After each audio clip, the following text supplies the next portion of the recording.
आदरणीय श्रीमान श्री मनोहरलाल खट्टर जी के निवास पर था, 1 घंटा साथ रहे, जलपान वगैरह किया। तो उस समय भी मैंने बल्कि उनके सामने मैंने कहा, हालांकि मैं सच बता रहा हूँ, मुझे गलत क्या करना, मैंने जिले की बात कोई ऐसी नहीं कर पाया था, लेकिन मैंने कहा था पटौदी वालों को इतनी दिक्कत हो रही है, परेशानी हो रही है कि हम तो पटौदी में आश्रम में आने वाले भक्तों को भी कहते हैं भैया अभी मत आओ। सड़कें शुरू करवाई और यहां से लेकर के रेवाड़ी तक जो हाईवे हमारे आदरणीय श्री मनोहरलाल खट्टर जी के देन उसको बनाने के लिए, लेकिन साहब वो सारा काम अधूरा पड़ा है। बिलासपुर में वहां पर फ्लाईओवर का काम शुरू हुआ, बल्कि अच्छा वाला बिना उसके चल रहा था, खड्डे खोद के रख दिए, काम बंद है। बड़ा खुलम मैंने उनको कहा, मैंने कहा फायदा क्या हुआ, ये तो और नुकसान हो रहा है, जाम में फंसते हैं लोग, परेशान है, कीचड़ खड्डे हो रहे हैं, लोग की गाड़ी नहीं चल पाती है, गाड़ियां खराब हो रही हैं, टूट रही हैं। तो आखिर मैं उनका धन्यवाद करना चाहता हूं। 12 तारीख की बात है, मैं अभी यहीं से धन्यवाद करना चाहता हूं श्रीमान श्री मनोहरलाल खट्टर केंद्रीय मंत्री जी का। उन्होंने उसी समय मेरे सामने फोन किया और उन्होंने फोन करके जो उसके उचित अधिकारी थे उनसे कहा भाई ये काम क्यों बंद है और मुझे अगले हफ्ते से पहले के लिए रिपोर्ट करो, ये काम शुरू होने चाहिए। यानी अब सुविधाएं जो मिलनी चाहिए, जिनके लिए आप लोग चलो प्रयास भी कर रहे हो, लेकिन वो अंजाम तक ना पहुंचे तो उनका लाभ क्या होता है। तो अब देखो काम शुरू होगा, मुझे लगता है 2 दिन में 4 दिन में जैसे भी हो, ये चीजें होनी चाहिए। लेकिन अब अगली बार उसको कह करके मैं माइक छोड़ना चाहता हूं। मेरे प्यारे सारे इलाके के बड़े सम्मानित लोग, स्वामी धर्मदेव के बीच का है, ये ठीक है कि सारा जहां अपना है, मैं तो देश और दुनिया में जाता हूं, वसुधैव कुटुंबकम, सारी पृथ्वी हमारा परिवार है, लेकिन बहुत बड़ी बात हो जाएगी और मुझे लगता है कि शल व्यर्थ की बात हो जाएगी।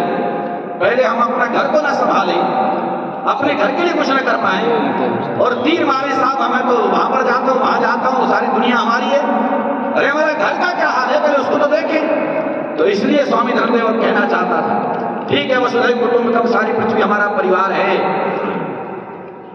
लेकिन स्वामी धर्मदेव का आधार कार्ड पटौदी का है, आधार कार्ड मेरा यहाँ का है, मैं पटौदी का निवासी हूं और पटौदी की कोई जायज मांग आती है, उसके लिए छाती अड़ा सकते हैं, सीना अड़ा सकते हैं, उसके लिए लड़ना होगा, किसी प्रकार की मजबूती से आवाज उठानी होगी, वो उठा सकते हैं। और इसीलिए आज मैं कह रहा हूं, चौधरी रामदेव जी ने संकेत दिया, अगर हमारी उस मांग या प्रस्ताव के ऊपर गंभीरता से चिंतन नहीं होता तो आपने कहा हम इसके बाद बड़ी पंचायत करेंगे अनाज मंडी में, पटौदी चटोली मंडी हमारी अनाज मंडी, वहां पर बेशक से बड़ी पंचायत होगी।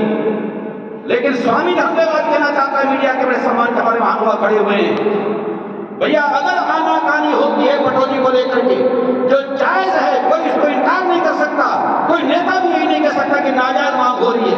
जब जायज है और जायज की सुनवाई नहीं होती तो स्वामी धर्मदेव आज महापंचायत के अंदर कह रहा है कि स्वामी धर्मदेव फिर वहां पर अनशन पर बैठ जाएगा।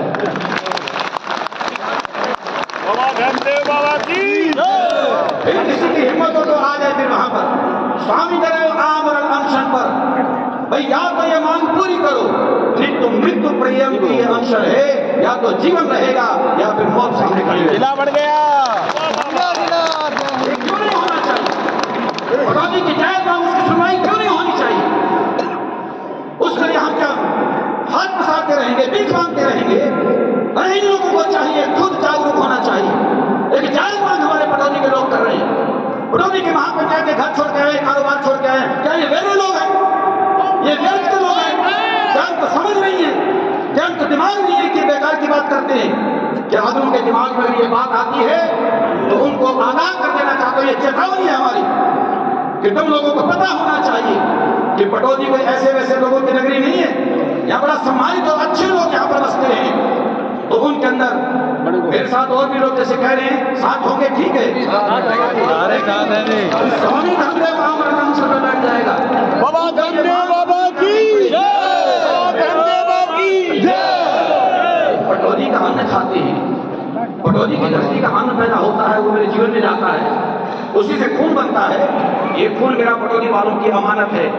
मेरे पटौदी वाले मेरा खून नहीं मानते, लेकिन कम से कम अगर यहाँ के लिए कोई आवाज उठानी पड़ती है, कोई बात ऐसा विषय आता है जो सार्वजनिक है, फिर यह भी नहीं कि कोई किसी पार्टी का है, किसी जाति का है, किसी विशेष संप्रदाय का है, ऐसा तो नहीं है, ये पूरे इलाके का है और जायज है। हाँ, कोई आकर के ये सिद्ध कर दे, कोई आकर के मुझसे आपसे कह दे कि नहीं नहीं जी ये तो नाजायज बात कर रहे हो, तो भी हम सोच सकते हैं, या तो कह दो कि नाजायज है। जब जायज है तो जायज चीज ये पूरी होनी चाहिए। तो इसलिए भगवान कृपा करे, मुझे लगता है आने वाले समय में आपका हमारा संकल्प जरूर साकार होगा। आपकी आवाज, क्योंकि आवाज आपकी है, अगर मेरे अंदर भी ये ताकत आ रही है तो आपकी संख्या, आपके चेहरे, आपके भाव देख करके आ रही है कि आपके अंदर जज्बा है, आपके अंदर भावना है, आप चाहते हैं कि हमारे पटौदी के लिए ये सौगात हमको मिलनी चाहिए, कार्य होना चाहिए। तो उसमें भैया हम कंधे से कंधा मिला के सारे क्यों नहीं चलेंगे? हमने तो बेकार की वहां पर चापलूसी नहीं करनी है, वो हमको करना भी नहीं आती है। जो जायज है उसकी बात करेंगे और वो जायज बात होनी चाहिए। भगवान कृपा करेंगे, आपका संकल्प आने वाले समय में मुझे उम्मीद है कि आप इसी तरह से लड़ते रहे और लगे रहे तो एक न एक दिन ये सपना हमारा जरूर साकार होगा।